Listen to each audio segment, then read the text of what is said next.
nós temos o problema da criminalidade. Aqui no Brasil, infelizmente, é difícil encontrar alguém que já não foi assaltado alguma vez na vida. Essa pessoa que passa por esse trauma, por essa experiência traumática, vê alguém da extrema-direita falar sobre o tema, e o que ela vai ouvir? Ela vai ouvir ele falar alguma coisa do tipo, tem que matar vagabundo, porque bandido morto não rouba de novo. Frases de impacto, frases simples, que qualquer pessoa entende e que parecem razoáveis, parecem realmente que tem uma lógica por trás. O cara tá morto, ele não vai roubar de novo. Essa pessoa, ela não vai ter o tempo ou a oportunidade de entender o contexto social, o que gera você tratar com violência o criminoso, quais são as consequências nas sociedades que tentaram fazer isso, e o que poderia acontecer, a bomba que explodiria se a gente tratasse a sociedade dessa forma. Quem vai tentar explicar isso? O professor em sala de aula, os cursos, os livros. É difícil você levar profundidade para o debate quando você tem uma extrema-direita mentindo, gritando, babando e mostrando como tudo é fácil de resolver desde que você seja violento e irracional. Então, quando a gente vai para o debate digital e a gente quer explicar as coisas para as pessoas, é muito difícil a gente prender a atenção dessa pessoa. E é por isso que a gente tem esses grandes fenômenos políticos da extrema-direita conseguindo milhões de visualizações com discursos rasos, fáceis, cheios de mentiras e botando na cabeça dessas pessoas que elas estão numa guerra midiática do bem contra o mal, onde o bem é representado por essa família tradicional cristã que quer preservar a humanidade e salvar a liberdade. É muito difícil você explicar para as pessoas as raízes dos problemas quando as raízes dos problemas são extremamente complexas. Então, a solução para isso, ela parte muito até de um ensinamento para todo mundo que se comunica digitalmente de como criar esse conteúdo.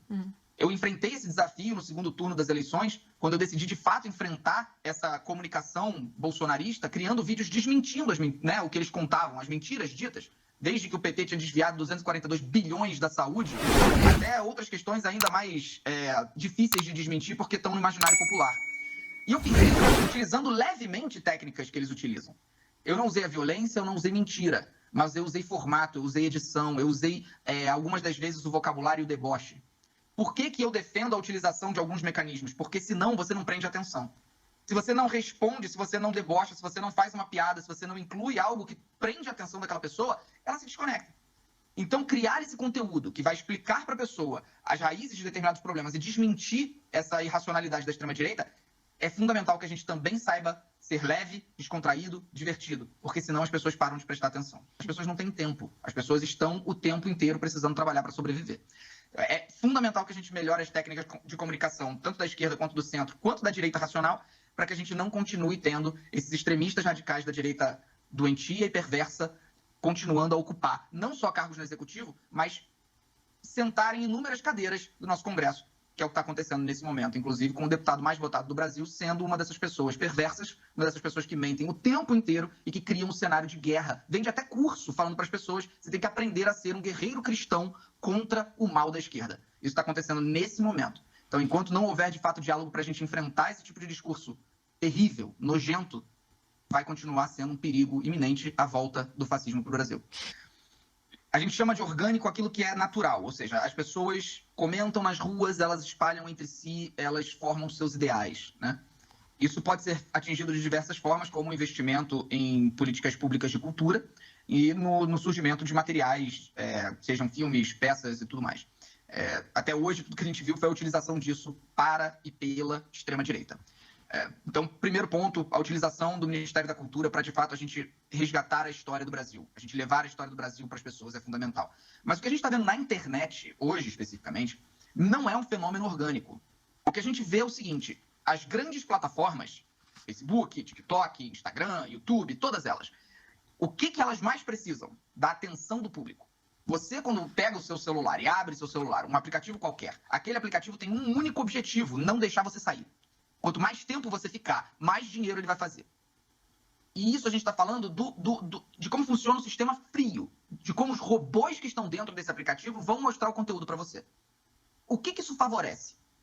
Isso favorece diretamente todo tipo de discurso radical, violento, alarmista e teorias da conspiração. Afinal de contas, se você está descendo a timeline do seu Facebook, colocando de maneira prática, você está descendo a timeline do seu Facebook, você vê uma foto do churrasco da sua tia, um buquê de flores recebido pela sua avó, e de repente vem uma foto de uma pessoa morta. Você pausa para olhar. O que é isso? O que aconteceu? Um GIF, uma imagem, um vídeo, qualquer coisa que seja alarmista. Você pausa para ver o que aconteceu. Aquele vai ser o post que você vai dar sua atenção.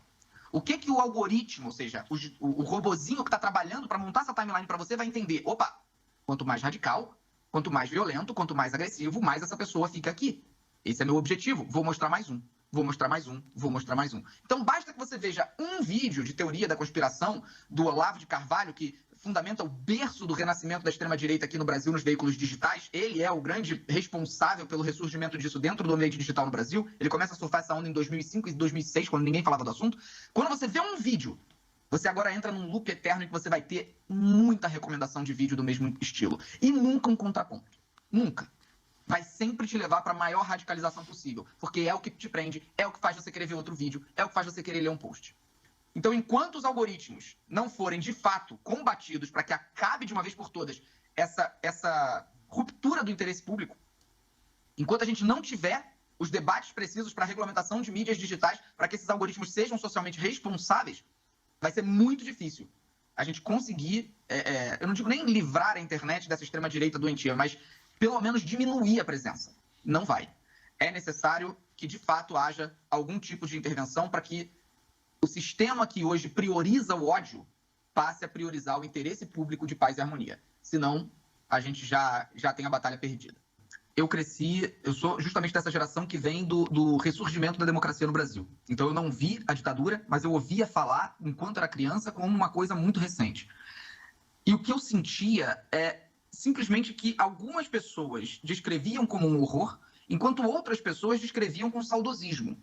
Isso sempre foi uma coisa bem bipolar dentro do debate público aqui no Brasil. Dependendo do ambiente onde eu estava e com as pessoas que eu estava convivendo, eu tinha uma visão completamente diferenciada do que estava sendo dito a respeito desse período. Graças a uma sorte, né, e, enfim, ainda bem, eu me cerquei muito mais de pessoas que viam como um horror. Mas eu acho que aqui é importante ressaltar que a minha área, que é a área da comunicação, eu acho que falhou nesses 35 anos, desde que nós nos redemocratizamos, nós falhamos de certa forma. Poderia ter sido feito um trabalho muito melhor, inclusive via investimento do Estado, para que a gente não deixasse que a ditadura tentasse controlar a narrativa e tentasse, de alguma forma, deixar na memória de pessoas saudosistas de períodos de absoluto controle e intransigência essa sensação de naquela época que era bom. E como que você faz isso, né? Através da comunicação. Como que você não deixa a memória ser alterada ao longo dos anos, ser influenciada com narrativas distorcidas? Você tem diversas formas. E esse filme é um belo exemplo. Mas eu acho que, assim como o filme, muitas outras ações deveriam ter sido tomadas. A criação de museus, a criação de museus, a criação de memoriais, a criação de obras públicas, que devemos lembrar. Às vezes a gente pensa, por que tem determinada estátua numa rua, né? E a gente não dá real importância ou valor do que aquela estátua comunica.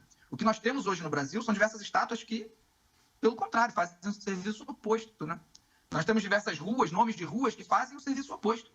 Essa comunicação, eu sinto que nós falhamos miseravelmente ao longo desses últimos 35 anos em tentar fazer com que a narrativa fosse ditadura nunca mais. Como a Alemanha fez. Se você vai na Alemanha, a quantidade de memoriais, a quantidade de museus, e as pessoas às vezes se perguntam por que fazem um museu do Holocausto? Por que transformam a guerra e o sofrimento de pessoas em campos de concentração em memoriais para as pessoas irem lá tirar foto? Isso seria exploração do sofrimento para ganhar dinheiro com turismo? Não. É para que não se deixe esquecer.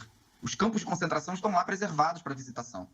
Por que aqui nós não temos os campos de tortura, os locais de prisões, etc., abertos para visitação, para que a gente veja os horrores que foram cometidos durante o período da ditadura? Então, eu acho que nós falhamos, mas que nós temos tempo para corrigir.